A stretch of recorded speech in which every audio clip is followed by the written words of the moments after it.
welcome to the Inspired Riding Podcast.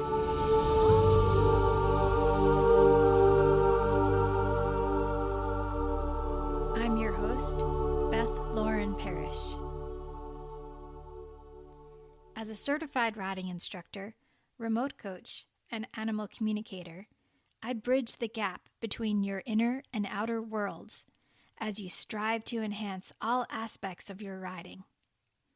I'm here to remind you that you are powerful and more than capable of changing your reality with your horse time. Good morning, good evening, everyone. Welcome back to the Inspired Riding interview series. I'm Beth Parrish with Inspired Riding, and today I'm so excited to introduce you or remind you of the amazing, lovely Melody Semmler. Melody, thank you so much for being here. You are very welcome. Thanks for having me. You're welcome.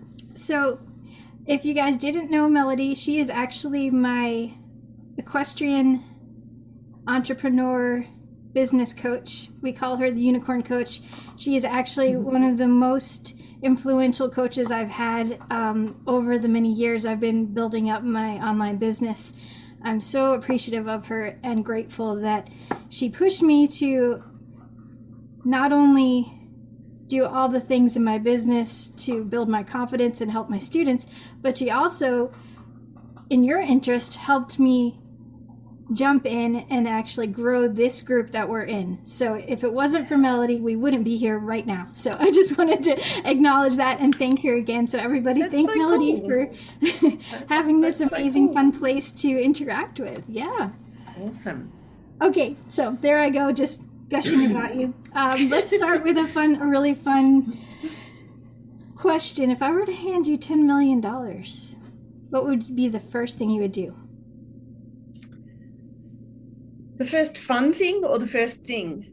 The first thing or fun thing you choose. Well, the first thing I'd do is I'd pay off our debts.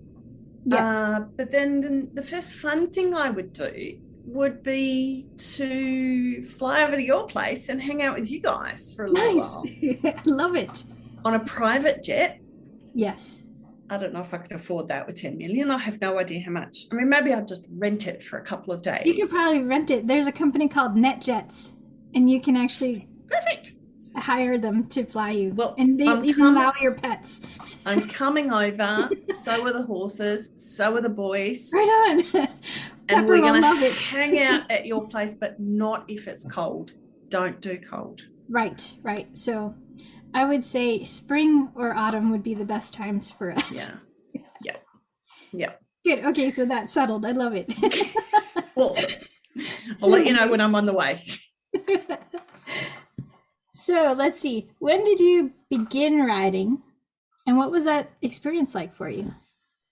I was 11 years old, and at the time my mum was quite ill, and I spent a lot of time at the neighbour's place across the road with their kids who were 1 year younger, 3 years younger, and 5 years younger than me. They went to riding lessons on a Thursday after school, and they asked if I could come. And I went along with them one lesson, and we had a lesson inside the arena. And then the way this riding school worked is we would have one lesson in the arena. The next week we would go out on a trail ride. The next week would be in the arena. Next week would be out on the trail ride. And I think those kids all quit by the end of that year. And then it was just me still going. Oh, wow. I loved it. It was awesome. You were bitten by the bug. Oh, absolutely. And I had a specific horse that I loved. And it was a wonderful experience. That school also did riding for the disabled. So I also volunteered there 2 days a week after school. Oh, wow. And would help lead the horses around and tack them up and hang on to people's legs and stuff to help them feel secure. So it was a pretty cool time. What a beautiful thing to be able to do as a child. Oh, it was amazing. It was amazing. Yeah. And did you enjoy the instruction that they gave you? I don't really remember the arena lessons. Okay. I just remember the trail rides. Like I could picture the hills. I can picture the scenery. So they must have been what impacted me over the arena. Can't even picture what the arena looks like, to be honest. Oh, wow. Okay. But I just remember just loving the trail rides and just loving that feeling of freedom, of being able to go off in these big spaces, because it was always big open areas that we would be riding through, big farms. And I just remember loving that experience, and then decided that I needed to get my own horse. And so then I started the quest of, I need my own horse, Mum and Dad. That was my next question, actually, because I wanted to know, when did you get your first horse? I think I was 12, or maybe I started riding lessons when I was 10, and then I got my first horse when I was 11. Maybe that was it. Okay. And I literally got this horse just from harassing my dad. And I remember saying, can I have a puppy? Can I have a kitten? Can I have a fish? Can I have a chicken? And I remember saying, can I have a chicken then? And he's like, all right, you can get a horse. So I was like lowering down the expectations. And then eventually I just nagged him into it. And we found a horse for free lease. And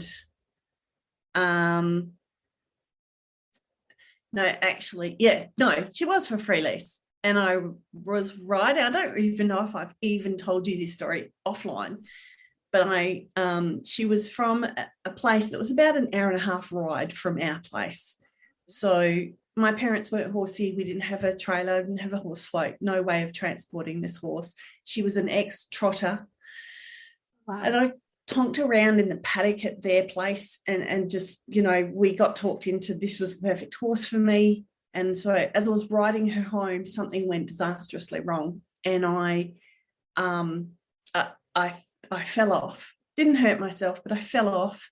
And then I just started walking her home, sobbing. And I ran into this lady who was riding this beautiful, big, flea-bitten grey horse.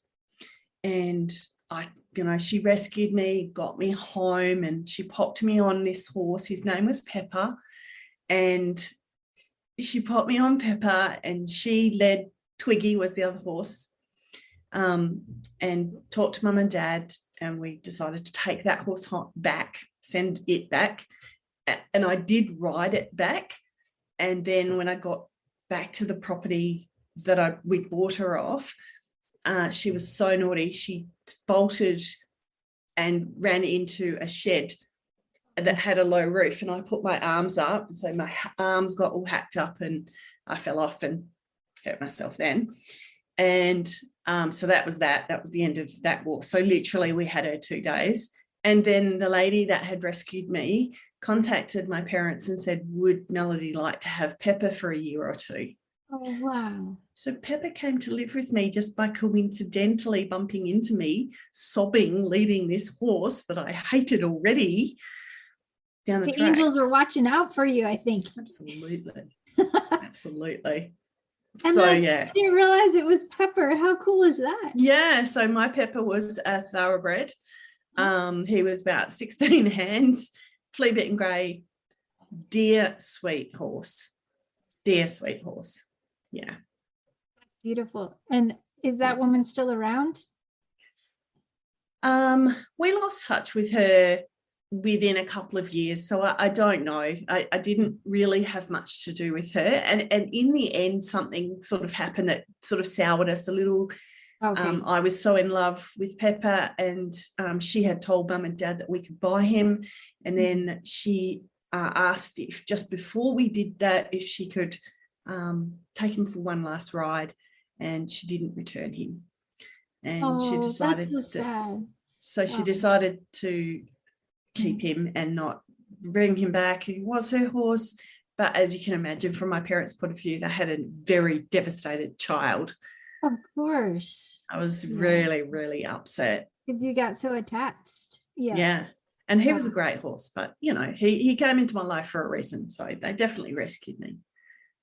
I'm really glad that she did show up, and you had those beautiful years, so that's good. Yeah. So let's see. Have you had a heart horse? And if so, what made them special? I think Omar was my heart horse. He's my Palomino. I bought him in my early 20s. I think I might have even been 19. I was looking for a Palomino mare that was at least 7 years old, and somehow I ended up buying a 20-month-old, freshly gelded young upstart whose parents were neither over 14 too. So I'm not sure why someone 5'10", my height, would be looking for a horse that had a mother that was 14.2 and a father that was 14.1. But Omar grew to be 15.2. It turns out his mother was one of twins. Wow. So genetically, she should have been 16 hands. Her mum was 16 hands. So he grew taller and taller. And Omar, I had him for 26 and a half years, lost him 6 years ago with paddock injury or paddock accident. He broke his leg in the paddock at 28. So sorry. But he was the best horse ever. You could just do anything with him. You could, just go to a show and he would just, he'd warm up really slothy, but then you put him in the show ring and he would be amazing. Take him out on bush rides. He was just super fun to be. Could just do anything with him. That's the best feeling. Yeah. Just point him at some jumps. He would jump them. He'd never refused. He never ducked out. He just do his best. There was, I was never fearful on him. The only thing he didn't like was getting his toes wet, but he was part Arab. Did you take him to the beach? Did he? Yeah, I did, but we would fight tooth and nail to get him wet. And so it wasn't really something that we did a lot. Okay. Because it was a pain in the ass to get in the water. And you said he was Arabian? Yes, it was 3/4 Arabian. Okay. And quarter thoroughbred, mostly. Not quite. Okay, so kind of like Anglo-Arab. Got it. Yeah, almost. Yeah. And he didn't like, I always jokingly said it's because he was an Arab. He was bred on the desert. They don't have water there. It's funny because I used to say that about my heart horse Biffy, a Polish Arab, and we took him to the lake and he was like, I'm not going near that one. Same. Interesting. Omar would fight and fight. He would turn into a fire-breathing dragon if you asked him to even step into a puddle. And I did all sorts of training. The only way I could ever get him through puddle or anything, if we just had no way around, was to back him into it, and that would be scary because sometimes he would just leap in the air. No, thank you. I told you. There was a time where we'd done so many shows and achieved so much that I wanted to change discipline, and I wanted to do some eventing, some just low-level fun eventing. And after the first 3 one-day events we went to, we got eliminated at the water jump each time. I was like, this is not for us. Yeah. And then he injured himself, and that was the end of his career. But yeah. So yeah, no, he was amazing. He sounds like a lot of fun though. I went down the aisle on him. How fun. Yeah. I rode him side saddle down the street, and then we got married in a garden. So I literally rode down to the ceremony. I'd love to see photos of that. Side saddle on him. Yeah, it was awesome. I will share some. Okay, good. Thank you. Yeah. In my purple dress. Really? For real? Yeah. That's awesome. I love it. Yeah. Taking the purple everywhere. I love it. Yeah. Well, Jared said to me, I was like, how passionate about a big white fluffy dress are you? And he said, you can turn up in a Ronald McDonald suit if you want. I'm marrying you, not the dress. That's a good man. I like that answer.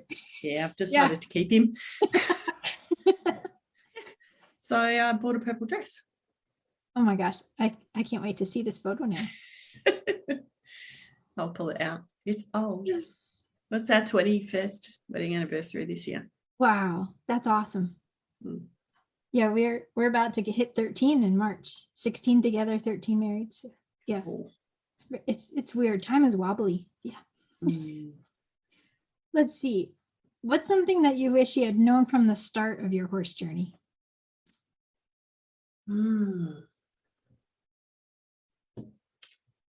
How much ill-fitting gear can affect horses' behavior. Yes. I think because, back then you would just look in the newspaper for a saddle and buy it and stick it on. And sometimes if it didn't fit, you just fold a towel up and wedge it under that bit. Or you'd just get a different stretchy girth, or you'd put a surcingle over the top of the saddle. All the things that we did, yes. There was just no thought or consideration to how it fitted, whether it was comfortable, and the horse that I spent a fair bit of my pony club years on had a mouth of steel, and we just added harder bits because I couldn't hold him, and that was not helping. It was the opposite. So, I look back now and go, I wonder how much back pain there was, and I wonder if I'd changed saddles and tried a softer bit and tried a different bridle, and how was my brow band too tight, like all of those things. That was just never even discussed. Yeah. That's huge. And it's so good that we know now. Yeah, I mean, we've come so far in that aspect, and there's so many different options available now. But, back when I first started riding, you just threw on whatever you had. Yes, and I remember having those little towels and little pads and continually bringing my horse up to my riding instructor, like, does this look okay? He's like, yeah, it'll work. And, we just kind of made do. And, you just hope the horse is feeling okay. I remember feeling really clever when we learnt to fold a towel in half and then half again, so it sort of had little thirds. Was like, that's really great because it's evening it all out. Now I look back on it and I'm like, there's 3 ridges there on that horse's back. That's just hideous. Totally. Yes. But things we know now. Know better, do better now, right? Yes. Yeah. See, back then it was add more gear. Now it's take away gear. Yes, really? Totally. Yeah. I take away my nose bands and playing with bitless here and there. Yeah. One day maybe bridle-less, but I think I need a round pen to start out in that. Yeah, probably. The woods. But I did that with my little Arab, and he was so good. So yeah, maybe one day. I'm pretty sure Pepper would enjoy that. I'm sure he'll get a kick out of it at least. So. I'm sure he would. Yeah. Yeah. But you've done some bridle-less. Do you want to share how that experience was for you? Yeah. So that was with Phantom, who's my other horse that I own, that he's retired now. So he's 18. He's an Anglo-Arab. And it came about because I was, at the time when I bought him, I was trying to replace Omar. And Omar was a successful show horse that I would go to a show and clean up. And I could reliably take him out, whether he'd had 6 weeks of work or whether he'd had 6 weeks of nothing. I could go in the show ring and he would just put his show game on and off we'd go. And I mean, you could say he was almost push button. And I wanted Phantom to replace that. And it didn't work out like that. He was tense, he was anxious, he would pig root, he would kick out, he would carry on at the float. It would just be difficult, and shows often ended with me sitting on the ramp of my horse float in tears, frustrated because I've withdrawn because he's been such a shit. And one day somebody said to me, it was Pip Donaldson actually, she was giving me a hand. I'd taken Phantom to the State Equestrian Centre. He was being a demonstration for a class that was talking about saddle fit, and I had to canter, and I was a bit worried because he's a bucky horse, he can buck. And she got me a little bit of string and put it on as a neck rope, and she jokingly said to me, "It'd be really good if you could just ride in with this string." And I went home, and the next day I got in I didn't even have an arena then. We just had a paddock. So 2 acres fenced with all kinds of obstacles in it. And I had the string that she'd given me, and I just took the bridle off and put it on the ground and just went, well, I wonder what I can do now. Wow. And it was really fascinating because out and about, I was a nervous rider on him with a bridle, and he was nervous, anxious, uppity, fidget, just an anxious, worried horse all the time. And take the bridle off, and that took away everything. And I tried all kinds of things. I tried just riding with no reins, but the bits there, tried riding with no reins. I tried riding just with a halter and lead rope, but not hanging on to that. It didn't work. The only way it worked was if the only thing I had was that tiny little neck rope, which did nothing. It was just tiny, like the thickness of your little finger, a bit of string around his neck, loose. And I think what I realized is that when I took that bridle off, I had nothing but that string, my balance, and my intention. And he had to trust me because he didn't have a bridle or reins. There was no backup. There was absolutely no backup. If something went wrong, I couldn't just pick up the reins because they weren't there. And within 2 weeks, I was walking, trotting, cantering, going backwards, going complete circles. I had a square marked out with poles in the middle of our paddock, and I would be able to trot him into that, stop him in the square, turn him around, complete 180, trot back out, trot over a little jump, all with no bridle, just hanging on to that string. Asked me to go for a walk to the end of my street and back with a bridle on. Wouldn't have been able to do it. Amazing. It was just some magical thing. And, maybe I'll do it again. Why not? Well, I'd been kind of heading towards that. Mm-hmm. And then slight mishap in September last year, and haven't sat on a horse since. But, that when I'm back to riding, it has been something that's on my mind that for him, taking away the bridle took away the pressure. There was no potential for going to a show. There was no, he knew we were just going to play in the paddock. And it was really super cool because it really made me realize how much my intention and me lifting my energy and then reducing my energy, how much that could influence the horse. Yes. And that's, I think, when I became aware of energy and intention. I think that was like my first recognition of that. I love that. So that carries through with everything else in your life too. It really does. It really does. Yeah. It was quite it was a short period of time. There was maybe 3 or 4 months that I was doing that for, maybe not longer. And then I lost Omar, and then my father died, and then stuff all just like everything just went pear-shaped around then. But I had, 3 months of really good fun, maybe even longer. I took some really cool videos. I actually took a video of, like, with my phone in my hand, of me cantering around the arena. You still have that? Yes, it's on my YouTube channel. I can send you the link to it. It's That's really fantastic. Cool. So I would watch that and start visualizing that more again. Well, that's a great idea. And I must admit, it is the moments where I am questioning, am I a good rider? Should I be riding? Am I good enough? I do go and look at that video sometimes of what I did with him.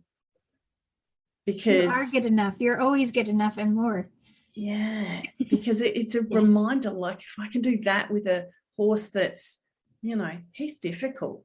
Yes, that's huge. And you should definitely remind yourself how badass that is. Yeah. Because, there, like I say, there's no backup. You are cantering around and not in an enclosed area. Yeah, not many people would be brave enough to do that. So that's there's brave and there's stupid. And you and I talk a fair bit. I do jump into things without preparation sometimes, and I definitely did with Phantom. I was just lucky he didn't kill me, but it also, I feel like he knew that I put my trust in him and my safety with him, and he really appreciated that. It formed an amazing bond with that horse that I hadn't had prior to that, and I'd had him quite a few years, and that bond is still there. even though I don't sit on him now, it's definitely still there. So beautiful. Yeah. Maybe not so much today after he didn't want his leg soaking in an ice bucket. He was a bit of a they all nerd. have their preferences. Yeah, he was a little bit of a nerd about that today. But anyway, he's fine now. So do you want to tell us a little bit about JD, your current love? My current love. JD is my current love. He is, how old is he now? He's 10. He's 10. I've had him for 5 years. He's a Irish sport horse. And he's 16.2-ish high and wide. He's like a 3 extra wide gullet size. When I bought JD, I was being influenced by a lot of people around me, and I thought that I wanted to do eventing and other such things, and maybe I did, and maybe I still do, I don't know. But I'd been through a process. I'd been looking for 9 months. I'd tried to buy a couple of horses that vetted out that ended up being unsound. So I'd had a couple of big disappointments. And when I met JD, it was just love at first sight. I bought him on the spot, subject to a vet check, which he did pass. He was advertised as ready to go in eventing, and he had just finished a 1-day event the weekend before I got him. What I didn't realise was that he had trotted around that course. He'd come last. It wasn't the placing that concerned me, but it turned out that he'd only been ridden about 30 times at all. Oh my goodness. Yeah. So I think the reason they took him to that 1-day event was to get photos of him jumping. Yeah. And there were some awesome photos of him jumping. Really impressive. They weren't big jumps, but, he looked, he's a big, powerful, strong horse. So it just sort of gave me the impression. So he was far more green and far more uneducated than I expected. But on the plus side, they didn't start him too early and ask for too much. So no, not at all. Definitely not. And he came with a very unflappable attitude. He was very quiet. He was very calm. He hasn't always stayed quiet and calm. There have been moments, particularly out on bush rides, when I get unconfident. But typically he is a very quiet, he's a very endearing horse. Everyone loves him because he's all smoochy and cuddly, and sometimes he's a bit too mouthy, and he's a bit too, I think he's got some internal anxiety that he's dealing with by just fiddling. I think he's probably, if he was human, he would probably be one of those ADHD adults that has a fidget spinner in their hand all the time. Right. But he doesn't have a fidget spinner. He's got a mouth, so he's always got something in his mouth. Big fat personality.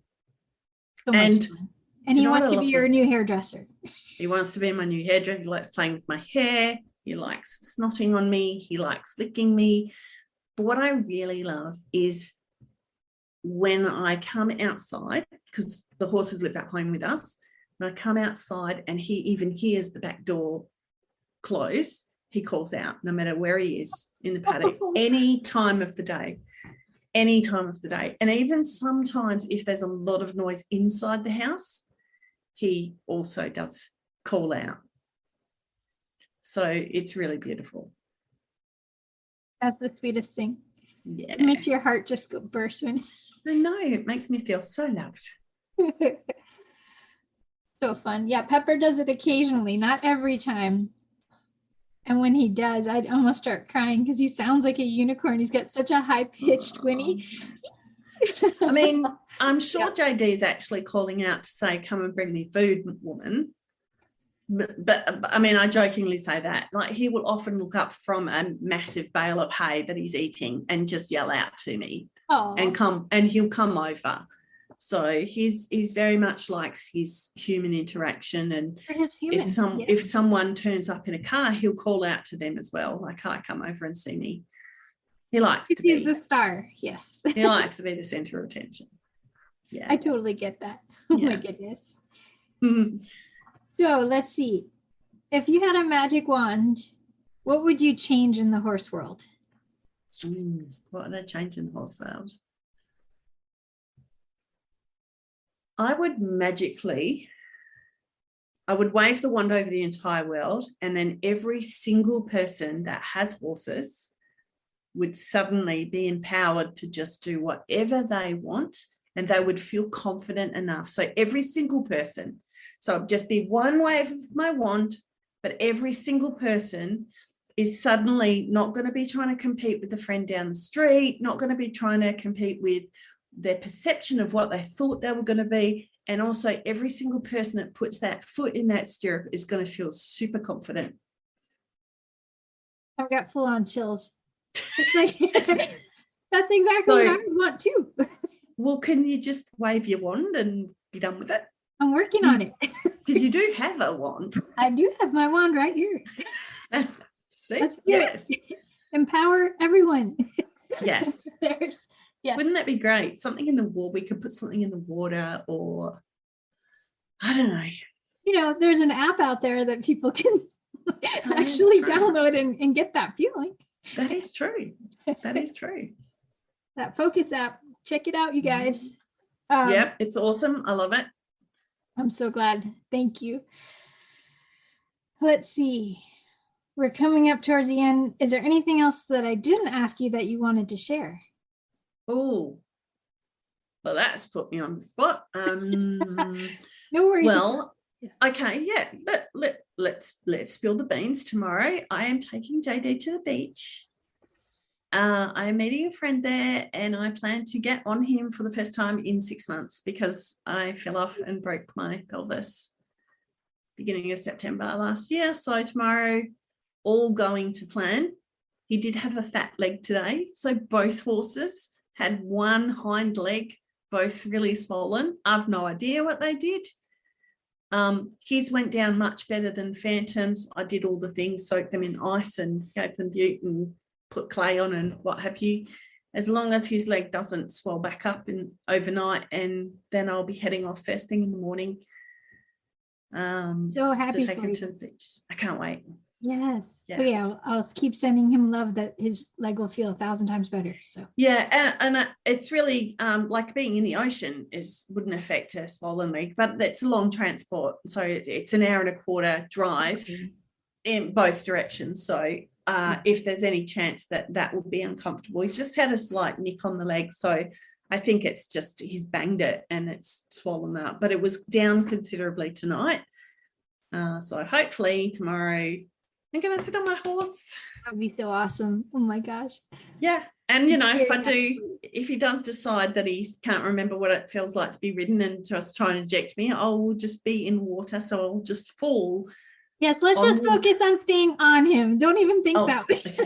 Okay. Let's not even go to the worst case. We're just going to go. You're going to have a wonderful time. His leg will feel amazing. Yeah. You'll be able to sit on him and enjoy your moment of glory on your birthday. Yes. Happy early birthday. Yes. Thank you. You're welcome. Perfect birthday present. Yeah, that's phenomenal. I love it. Yeah. So last question. What would you write on a billboard for the entire horse world to see? It would say, listen to your horse, listen to yourself. And each one would have a full stop, and they would be on a new line, just, you know, because I'm a graphic designer as well, so it's got to look good. Got it. Yeah. I'll send you the preview before I publish it. I'm making one for everyone. So. Oh, awesome. That's fantastic. Yeah, that would be my billboard. I love it. Yeah, cool. And that goes right in with inspired riding. Trust your intuition, listen to your horse, believe in yourself. Yes. Yeah. Yeah, well, a little bit of you's rubbing off on me, obviously. Quite a lot of you. I'm very glad. Quite a lot of you. Yeah. Well, I'm so grateful for this time with you. Thank you for doing this interview with me. You're welcome. Thank you for having me. You're welcome. And I'm just sending all of you guys love. Thank you for watching. Please put in the comments if you have any questions for us. And if anyone is interested in learning more about Melody's business, she's Equine Entrepreneurs, and we can put a link in the comments. By far, like I said, the best business coach I've ever worked with. She's amazing. And yes, so if you are in the horse business and you need help, ask her. And if you're in the business of building confidence and need help, ask me. Yeah, that's the one. There we go. Absolutely. So, all right, you guys. Well, remember to lead with kindness for yourself and for your horse. Thanks so much for listening and watching, and may the horse be with you always.